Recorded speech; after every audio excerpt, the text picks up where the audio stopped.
Henri. Yes, 24, maybe. Yes, that's right. Yes. So, tell us about Brane-Cantenac, Henri. Thank you. Thank you, Neil. So Brane-Cantenac it's a Margaux. It's a second growth. It's in my family since 1925. It will be 1 century in the family next year. It was bought in the 1st of April. It's not a joke. It was yes, it was my great grandfather. But the chateau has a long history before. The name was Gorse in the 18th century. It was very famous compared to La Tour, and very famous for its bouquet. Something that you have all along the history. And the Baron Brane was a very famous man. He bought in 1930. He changed the name, and he had the name of the village, Cantenac. And because the family formerly had Mouton, and the name was Brane Mouton, so to change, he put Cantenac. And it's also his mother was owner of Château Margaux, so it was a very important family. And his nickname was the Napoleon of the vineyard. And in fact, it was the time of Napoleon III, but in fact, this man made a big revolution in the Médoc area because he's the man of the Cabernet Sauvignon.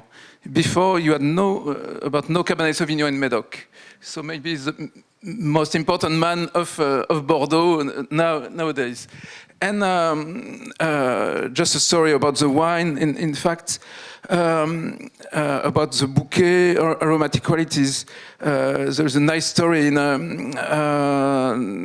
19th century. People of the village, Cantenac, used to say, when spring arrives, Baron Brane is racking his wines. So the aromas of spring were coming not from the flowers, but from the wine of the Baron.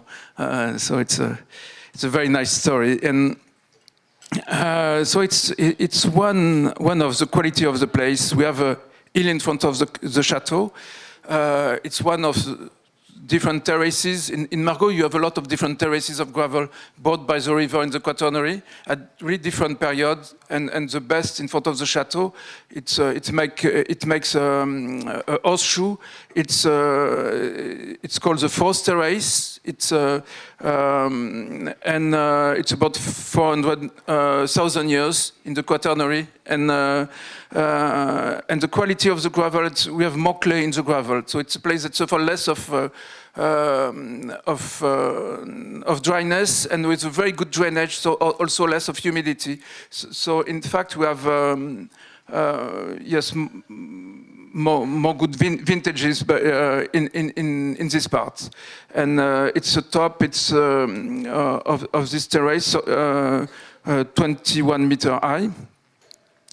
And the wine of Brane is coming just from this fourth terrace since 2019. I really separate the different parts of the vineyard. But in 2009, what is really interesting, we have exactly the same blends and discours. Yes. So, and we have a lot of Cabernet Franc. We have less now. My father used to plant a lot of Cabernet Franc. I changed to have more Cabernet Sauvignon. So we have 53 Cabernet Sauvignon, and 7 Cabernet Franc and 40 Merlot, quite a lot of Merlot. I also did some regrafting to adapt to the change of the climate. So now I have about 70% Cabernet Sauvignon. So it's a big change. But 2009 is more like it was in some older days for Brane. And you can find, yes, this richness in terms of complexity, of aromatic complexity.